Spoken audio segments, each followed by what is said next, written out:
ಹಿಜಾಬ್ ಶಾಲೆಗಳಲ್ಲಿ ಕಾಲೇಜುಗಳಲ್ಲಿ ಧರಿಸಬೇಕಾ ಬೇಡವಾ ಅನ್ನುವಂಥ ವಿಚಾರ. ಇದು ಸಮವಸ್ತ್ರ ನೀತಿಯ ವ್ಯಾಪ್ತಿಯ ಒಳಗಡೆ ಬರುತ್ತಾ, ಸಮವಸ್ತ್ರ ನೀತಿಯಿಂದ ಹೊರತಾಗಿರುವಂತಹ ಅಂಶನ ಅನ್ನುವಂಥದ್ದು ಧಾರ್ಮಿಕ ನಂಬಿಕೆಯ ವಿಚಾರವೂ ಕೂಡ ಇಲ್ಲಿರುವಂಥದ್ದು. ಇದರ ಬಗ್ಗೆ ಶಿಕ್ಷಣ ಸಚಿವರಾಗಿರುವಂತಹ ಮಧು ಬಂಗಾರಪ್ಪ ಅವರನ್ನ ನಮ್ಮ ಪ್ರತಿನಿಧಿ ತಿಮ್ಮೇಗೌಡ ಮಾತನಾಡಿಸಿದ್ದಾರೆ, ನೋಡೋಣ.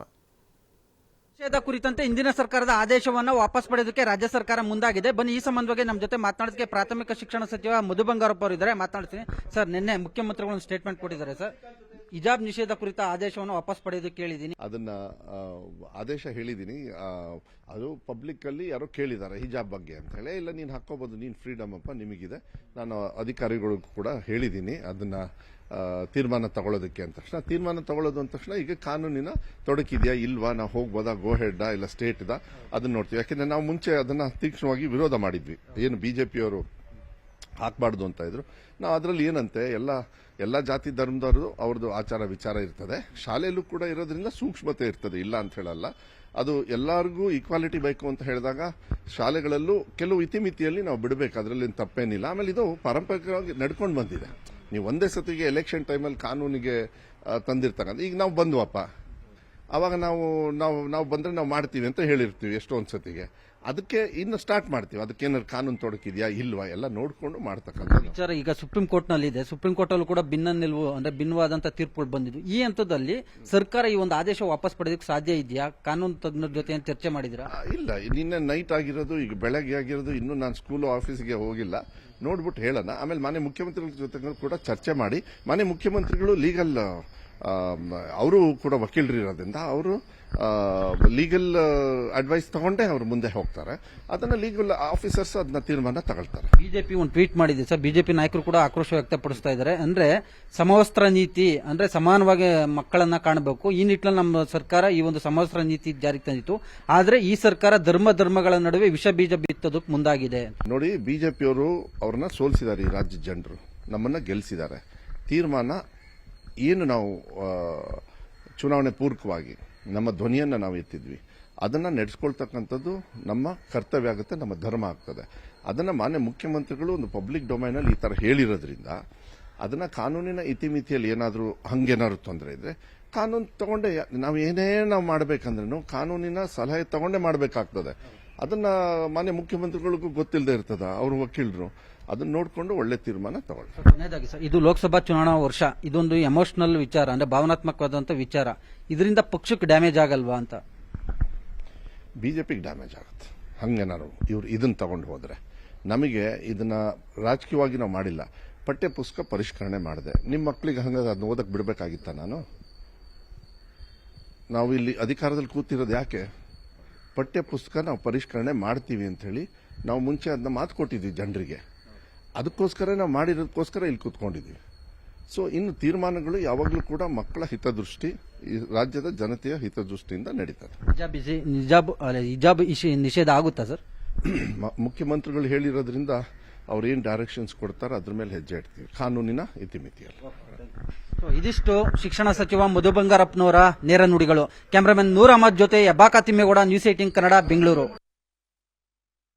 ಮಧು ಬಂಗಾರಪ್ಪ ಅವರು ಹೇಳ್ತಾ ಇರುವಂತಹ ಗಮನಿಸಿದಾಗ ಕಾನೂನಿನ ಸಲಹೆಗಳನ್ನು ಪಡ್ಕೊಂಡು ನಂತರ ನಾವು ಮುಂದುವರಿತೀವಿ ಅನ್ನುವಂಥ ಮಾತನ್ನು ಹೇಳಿದ್ದಾರೆ. ರಾಜಶೇಖರ ಸ್ವಾಮೀಜಿಯವರೇ, ಈಗ ಸರ್ಕಾರ ಹೇಳ್ತಾ ಇರುವಂತಹ ಮಾತುಗಳು, ಅವರ ಆಚರಣೆ ಅನ್ನುವಂಥದ್ದು ಇದೆ.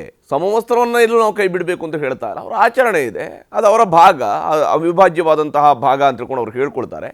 ಹಾಗಾಗಿ ನಾವು ಅವ್ರು ಹಾಕೊಂಡು ಹೋಗೋದಕ್ಕೆ ಅವಕಾಶವನ್ನು ಕೊಡ್ತೀವಿ ತಿಳ್ಕೊಂಡು. ಸಮಸ್ಯೆ ಏನಿದೆ ರಾಜಶೇಖರ ಸ್ವಾಮೀಜಿಯವರೇ? ಈಗ ಪ್ರಸ್ತುತ ನಾವು ಹೇಳಿರುವಂತದ್ದು ಸಮವಸ್ತ್ರ ತಂದದ್ದು ಯಾಕೆ? ಸಮಾನತೆಗಾಗಿ. ಈ ಸಮಾನತೆ ಶಾಲೆಯಲ್ಲಿ ಸಿಗಬೇಕೇ ಹೊರತು ದಾರಿ ಬೀದಿಯಲ್ಲೆಲ್ಲ ಸಮಾನತೆ ಸಿಗೋದಿಲ್ಲ. ಅವರು ಸ್ವೇಚ್ಛಾಚಾರದಲ್ಲಿ ಅವರ ಕರ್ತವ್ಯಗಳನ್ನ ನಿರ್ವಹಿಸ್ತಾರೆ. ಶಾಲೆಯಲ್ಲಿ ಸಿಗದಂತಹ ಸಮಾನತೆ, ಈಗ ಅಲ್ಲಿ ನೀವು ಧಾರ್ಮಿಕ ನಿಯಮಗಳನ್ನ ನಮ್ಮ ಕಟ್ಟುನಿಟ್ಟು, ನಮ್ಮ ಕಡ್ಡಾಯ ಅಂತ ನೀವು ಅಲ್ಲೂ ಕೂಡ ವ್ಯವಸ್ಥೆಯನ್ನ ತಂದ್ರೆ ಸ್ವೇಚ್ಛಾಚಾರದ ಒಂದು ಭಾಗ ಆಗತ್ತೆ. ಈ ಸ್ವೇಚ್ಛಾಚಾರದ ಭಾಗ ಆದಾಗ ಸಮಾನತೆಗೆ ಎಲ್ಲಿ ಅವಕಾಶ ಸಿಗತ್ತೆ? ಮಕ್ಕಳಲ್ಲೇ ನಾವು ಅದನ್ನ ಸಮಾನತೆಯನ್ನ ಹುರಿದುಂಬಿಸ್ಬೇಕು. ಈಗ ಇವರು ತುಂಬಾ ಬಾರಿ ಮಾತಾಡ್ತಾರೆ ಜಾತ್ಯತೀತ. ಇದು ಜಾತ್ಯತೀತನೋ? ಎಲ್ಲರಿಗೂ ಒಂದೇ ರೀತಿಯ ನಿಯಮಗಳು ಅಂತ ಬಂದಾಗ ಅವರಿಗೊಂದು ನಿಯಮ ಇವರಿಗೊಂದು ನಿಯಮ ಅಂತ ತಂದ್ರೆ ಇದು ನಾಳೆ ಒಂದು ಸರ್ಕಸ್ನ ಭಾಗ ಆಗತ್ತೆ. ಇಲ್ಲಿ ಕಾನೂನನ್ನ ಪಾಲಿಸಬೇಕಾದವರು, ಕಾನೂನಿನ ಅಡಿಯಲ್ಲಿ ಒಂದು ವ್ಯವಸ್ಥೆಯನ್ನ ನಡೆಸಬೇಕಾದವರು, ಕಾನೂನಿನ ಇತಿಮಿತಿ ಪರಿಮಿತಿಯ ಒಳಗೆ ನಾವು ನಡೆಯಬೇಕು ಅನ್ನೋದು ಸರ್ಕಾರದ ನಿಯಮ. ಸರ್ಕಾರ ಕಾನೂನನ್ನೇ ಮುಂದಾಗಿ ನಡೆಸ್ತದೆ, ಸ್ವೇಚ್ಛಾಚಾರವನ್ನು ಎಲ್ಲೂ ಸರ್ಕಾರ ಬಳಸೋದಿಲ್ಲ. ಇಂತಹ ಸನ್ನಿವೇಶ ಇರುವಾಗ ಇವರು ಸಂವಿಧಾನ ದತ್ತವಾದಂತಹ ಹುದ್ದೆಯಲ್ಲಿರುವವರು ಕೂಡ ಸಂವಿಧಾನಕ್ಕೆ ವಿರುದ್ಧವಾಗಿ ಮಾತಾಡ್ತಾರೆ ಅಂತ ಬಂದಾಗ ನಾವು ಕೂಡ ಹೇಗೂ ನಡೆಸಿಕೊಂಡ್ರೆ ನಾಳೆ ಶಾಲೆಯ ವ್ಯವಸ್ಥೆ ಎಲ್ಲಿ ಉಳಿಯತ್ತೆ ನೋಡಿ. ಇದು ಕರ್ನಾಟಕಕ್ಕೆ ಸೀಮಿತವಾದಂತಹ ಒಂದು ವಿಷಯವಾಗಿತ್ತು. ಕರ್ನಾಟಕದಲ್ಲಿ ಅದನ್ನು ಬಗೆಹರಿಸಲಿಕ್ಕೆ ಕೇವಲ ಇದು ಉಡುಪಿ ಬಂಡಾಸ್ಕಾಲ್ ಕಾಲೇಜಿಗೆ ಮಾತ್ರ ಸೀಮಿತವಾಗಿತ್ತು.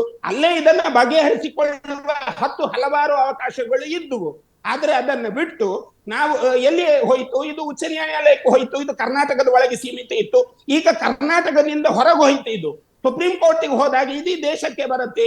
ಈಗ ನೋಡಿ ಅಲ್ಲಿ ವಿದ್ವಾಂಸರು ಮಾತಾಡುವಾಗ ಒಂದು ಮಾತನ್ನ ಹೇಳಿದ್ರು, ಮೋದಿ ಸರ್ಕಾರ ಇದ್ರ ಬಗ್ಗೆ ನಿಲುವನ್ನ ತಾಳಲಿಲ್ಲ.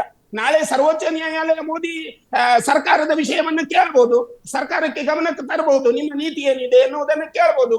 ಇದು ಚಿಂಗಮ್ಮಿನಾಗಿ ಎಳೀತಾ ಹೋಗುತ್ತೆ.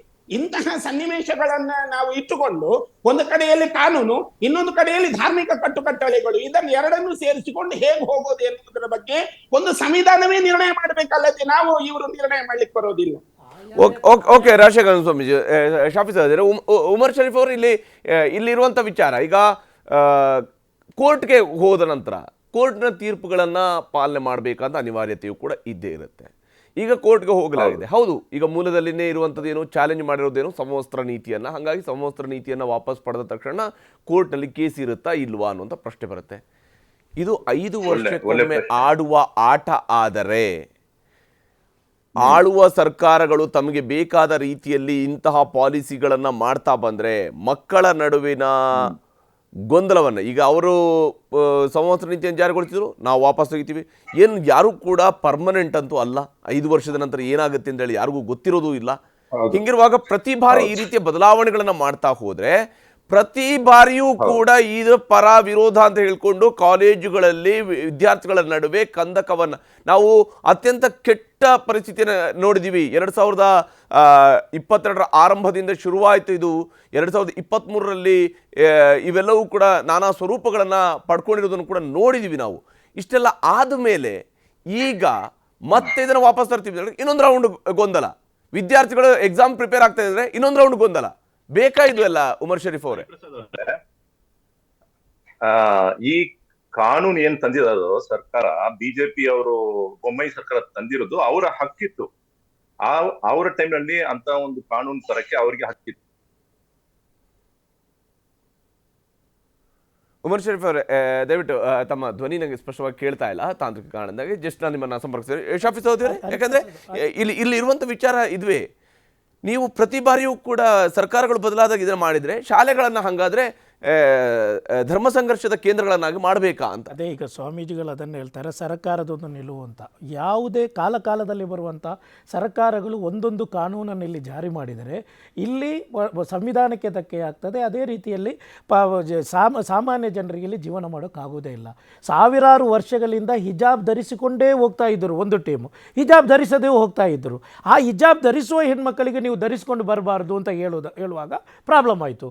ಮತ್ತೊಂದು, ಈ ಸಮವಸ್ತ್ರ ಕಡ್ಡಾಯನೇ ಅಲ್ಲ ಅಂತ ಸುತ್ತೋಲೆನೇ ಇದೆ, ಸಮವಸ್ತ್ರನೇ ಸರಿಯಲ್ಲ ಅಂತ ಏನಿದೆ ಸುತ್ತೋಲೆ ಇದೆ ಸರ್ಕಾರದ್ದೇ. ಈ ಎಲ್ಲ ಇದಿರುವಾಗ ಸರ್ಕಾರ ಏಕಾಏಕಿ ಇದು ಹಿಜಾಬ್ ಕಡ್ಡಾಯವಲ್ಲ, ಇದು ಸಮವಸ್ತ್ರ ಕಡ್ಡಾಯ, ಹಿಜಾಬ್ ಹಾಕ್ಕೊಂಡು ಹೋಗಬಾರ್ದು ಅಂತ ಹೇಳುವಾಗ ಪ್ರಾಬ್ಲಮ್ ಆಗಿರೋದು. ಆದ್ದರಿಂದ ಅದನ್ನು ಸರಿ ಮಾಡುವಂತಹ ಎಲ್ಲ ಪ್ರಯತ್ನವೂ ಈ ಸರ್ಕಾರ ಮಾಡಲೇಬೇಕು. ಈಗಾಗಲೇ ಯಾರು ನಮ್ಮ ಭರತ್ ಶೆಟ್ಟಿ ಅವರು ಹೇಳಿದರು, ಅದೇ ಮಧು ಬಂಗಾರಪ್ಪ ಅವರು ಹೇಳಿದರು, ಏಕೆಂದರೆ ನಾವು ಅವರಿಗೆ ಏನು ಭರವಸೆ ಕೊಟ್ಟಿದ್ದೀವಿ ಚುನಾವಣಾ ಪೂರ್ವವಾಗಿ. ಮುಸಲ್ಮಾನರ ಆತಂಕ ಆಗಿತ್ತು, ರಿಸರ್ವೇಷನು ಮೀಸಲಾತಿ, ಇದು 4% OBL ಇದ್ದಂಥ ಮೀಸಲಾತಿ ತೆಗೆದುಹಾಕಲಾಯಿತು. ಅದೇ ರೀತಿಯಲ್ಲಿ ಹಿಜಾಬ್ ನಿಷೇಧ ಬಂತು, ಹಲಾಲ್ ಏನೆಲ್ಲ ಬಂತು ಲಾಸ್ಟ್ ಸರ್ಕಾರದಲ್ಲಿ. ಆವಾಗ ಮುಸಲ್ಮಾನರು ಭಯಭೀತಗೊಂಡಿದ್ದರು. ಆ ಭಯಭೀತಗೊಂಡೇ 89% ಮುಸಲ್ಮಾನರು ಕಾಂಗ್ರೆಸ್ಗೆ ಓಟ್ ಹಾಕೋಕ್ಕೆ ಪ್ರಮುಖ ಕಾರಣ. ಕಾಂಗ್ರೆಸ್ ಹೇಳಿತ್ತು, ಭರವಸೆ ಕೊಟ್ಟಿತ್ತು, ನಾವು 4% ಮೀಸಲಾತಿ ಏನಿದೆ ಅದನ್ನು ವಾಪಸ್ ತರ್ತೀವಿ, ಹಿಜಾಬ್ ನಿಷೇಧವನ್ನು ವಾಪಸ್ ತರ್ತೀವಿ. ಆದ್ದರಿಂದ ಕಾನೂನಲ್ಲಿ ಏನೂ ತೊಡಕಿಲ್ಲ.